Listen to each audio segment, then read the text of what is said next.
Problem 3, our first chapter 15 problems here, a couple of double integrals to do. So the first one is we are told that f of xy is equal to x.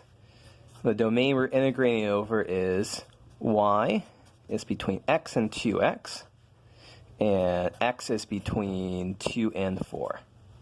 So here we've got our bounds ready-made here for us. So we want to put the x bounds on the outside because those are constant. We want to put the y bounds on the inside because those depend on x. And we are integrating x, dy, dx. So this is our integral. We've set that up. It should be pretty straightforward at this point. So what do we get here? So first so x from 2 to 4, that doesn't change. We integrate x with respect to y. X is just a constant with respect to y, so we get just x times y. We're going to substitute in y from x to 2x. And so what do we end up with? We get x times 2x minus x.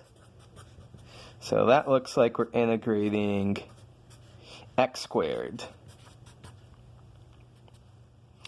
So at this point we see our answer is just going to be x cubed divided by 3, evaluated where x is between 2 and 4.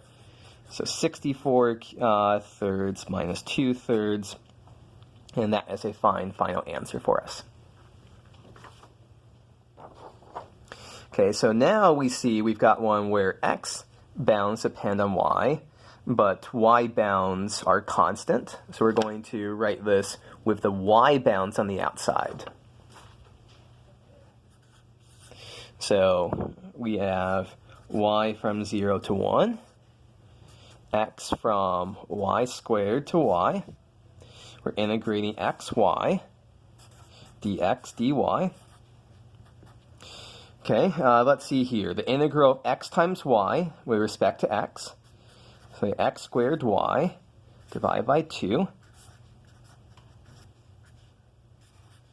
We're going to plug in x from y squared to y. And so this gives us y over 2 times, well, so let's see, when we plug in y in here, y squared times y is y cubed divided by 2, minus, when we plug in x is y squared, we get y to the 4th times y, so it's y to the 5th over 2. And so that's what we have to integrate here. Should be quite easy. Y to the 4th over 8 minus y to the 6th over 12. Plug in 0 to 1. And so that looks like we get 1/8 minus 1/12. Okay, so those were pretty straightforward problems because we have the bounds given to us. In this fourth problem, region bounded by y is equal to x squared and y is equal to x plus 2. So we've got the y bounds given to us, but we have to determine what the x bounds are ourselves. So let's do that. So this is problem number 4. So y is equal to x squared and y is equal to x plus 2. These are our bounds here. And so we want to figure out when these intersect. I'll draw a picture after we figure out where these intersect. But they intersect when x squared is equal to x plus 2. X squared minus x minus 2 is equal to 0. X minus 2 times x plus 1 is equal to 0. They intersect at x is equal to 2 and x is equal to minus 1. So let's draw a picture here. Y is equal to x squared. That looks like that. Y is equal to x plus 2. Looks like that. And so the x values here are minus 1 and 2. So our bounds are integral. So this is a vertically simple region. So x runs from minus 1 to 2. and y for a fixed particular value of x. Y ranges from here to here, which is from x squared to x plus 2. So that says our lower bound should be x squared, and our upper bound should be x plus 2. The integrand we were integrating was x, dy dx. Okay, x from minus 1 to 2.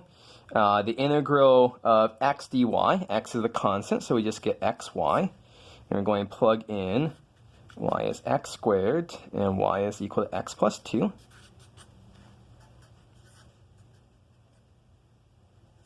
So when we plug this in, we get, so that's x times x plus 2 is x squared plus 2x. And plug in y is x squared, that gives us x cubed minus x cubed dx. So this is very easy for us to finish off. X cubed over 3 plus x squared minus x to the 4th over 4. Plug in x is minus 1 to 2. I won't bother with the last step. Well, I should just do that. 2 cubed plus 2 squared minus 2 to the 4th over 4 minus 1/3 plus 1 minus 1/4.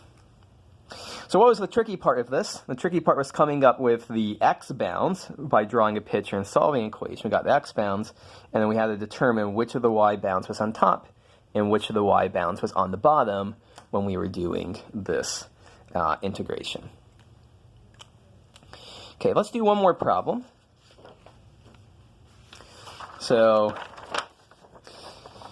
we're going to interchange the bounds here. I think that I borrowed this one. This should look familiar. I'm borrowing some of them from places that these should probably look familiar.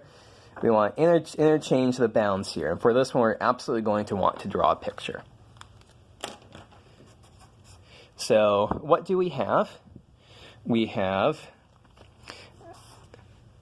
so y is running from 4 to 9. X is running from 2 to square root y, f of xy, dx, dy. So we want to draw the picture here.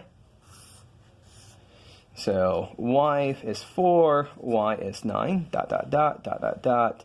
X is 2. And x is square root y. That's the same thing for graphing purposes as y is equal to x squared. So we draw y is equal to x squared. We know that intersects when x is 2 and y is 4. And when y is 9, x is equal to 3. So we've got the picture going on here. We see when we interchange the order, so we want x to be on the outside. And our x bounds need to be constant, x running from 2 to 3. We can see that makes sense. But now we want to think about what the y bounds are here. So to draw the picture here, y runs from 4 to 9. For a fixed value of y, x runs from 2 to square root y. So this is the region. This top left, not the bottom right, the top left is the region that we're integrating over. Now we want to think about, we're going to think of this as a vertically simple region. So for a fixed value of x here, the y values run from here to here. So that's from y is equal to x squared to y is equal to 9. So that tells us those are the bounds here. Those are the bounds for what y is going to be. And so this finishes off here. This finishes off the problem. We note here, once again, that our outside bounds are constant. They have to be constant. The inside bounds can depend on x.